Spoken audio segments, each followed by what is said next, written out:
জন্মদিন, বীর সৈনিক স্বামী বিবেকানন্দের জন্মদিন আমাদের জাতীয় প্রতীক, হিন্দুত্বর প্রতীক, ভারতের প্রতীক। আমরা আজকে সবাই একত্রিত হয়ে এক জায়গায় হয়েছি। আমাদের ভিতরে উপস্থিত আছেন বাদুড়িয়া গ্রামীণ মণ্ডলের কোষাধ্যক্ষ মাননীয় হিতেন প্রসাদ মণ্ডল, আছেন 8, 18, 20, 21, 25-এর প্রমুখ দুর্জয় কুমার ভরসাদ, আছেন মহিলা সভানেত্রী পিঙ্কি পাল,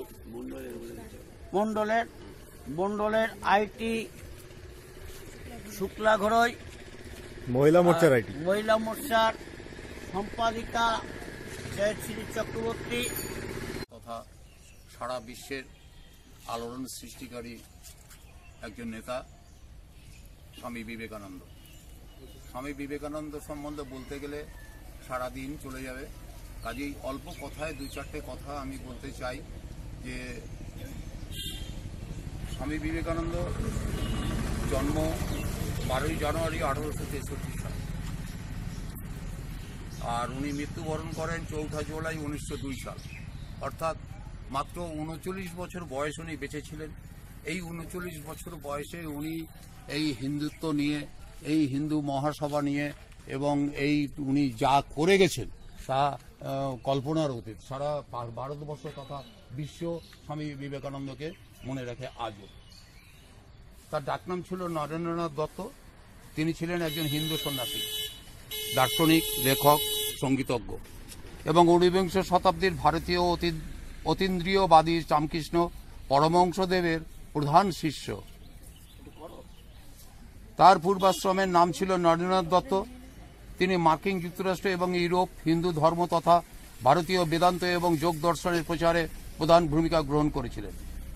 অনেকে 19বিংশ শতাব্দীর বিভিন্ন ধর্মমতের পরে পারস্পরিক সুসম্পর্ক স্থাপন এবং হিন্দু ধর্মকে বিশ্বের অন্যতম প্রধান ধর্ম হিসেবে প্রচার করার কৃতিত্ব বিবেকানন্দকে দিয়ে থাকেন।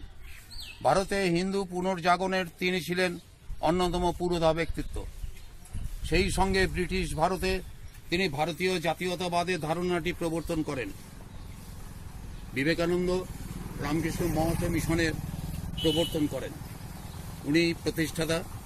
আজকে যা সর্ববিশ্বব্যাপী খ্যাত এই রামকৃষ্ণ মঠ এবং মিশন, আমাদের সৌভাগ্য, আমাদের চাতাতেও একটা রামকৃষ্ণ মঠ মিশন রয়েছে আমাদের বাড়ির কাছেই সন্নিকটে।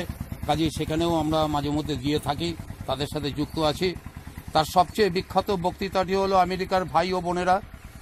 এই দিয়ে উনি শুরু করেছিলেন 1993 সালে মার্কিন যুক্তরাষ্ট্রে চিকাগো বিশ্ব ধর্ম মহাসভায় প্রদত্ত চিকাগো বক্তৃতা, যার মাধ্যমে তিনি পাশ্চাত্য সমাজে প্রথম হিন্দু ধর্ম প্রচার করেন। বললে অনেক কথাই বলা হয়, আর বেশি কিছু বলবো না, কারণ এটা একটা পথসভার স্মরণ সভা। সেই জন্যে এই বলে আমি আজকে আমার বক্তব্য শেষ করছি। জয় হিন্দ, বন্দে মাতরম, ভারত মাতা কি জয়, ভারত মাতা কি জয়, জয় শ্রীরাম, জয় শ্রীরাম, জয় শ্রীরাম, জয় শ্রীরাম।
প্রতিটি দেশেই এমন কিছু মহাপুরুষ জন্মান যাদের কাছে সেই দেশ বা জাতি চিরঋণী হয়ে থাকে।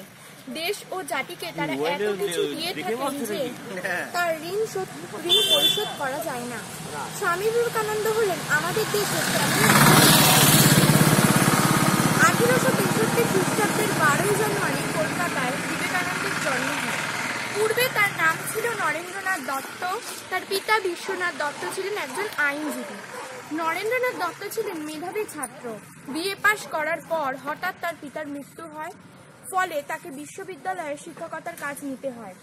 এরপরেই তার মনে ঈশ্বর সম্বন্ধে নানা জিজ্ঞাসার উদয় হয়। তিনি এর উত্তর খুঁজতে খুঁজতে একদিন দক্ষিণেশ্বরের মহাসাধক শ্রী রামকৃষ্ণের সঙ্গে দেখা করেন। পরে তারই শিষ্যত্ব গ্রহণ করেন। সন্ন্যাস গ্রহণের পর তার নতুন নাম হয় বিবেকানন্দ।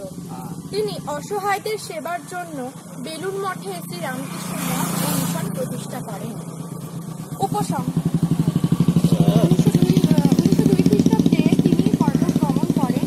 মানুষের সেবাই ভগবানের সেবা, বিবেকানন্দের এই আদর্শকে বাস্তবায়িত করাই আমাদের সবার লক্ষ্য হওয়া উচিত। হাতে দাও।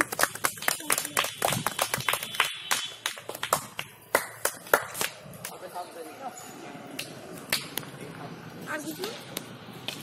স্বামী বিবেকানন্দ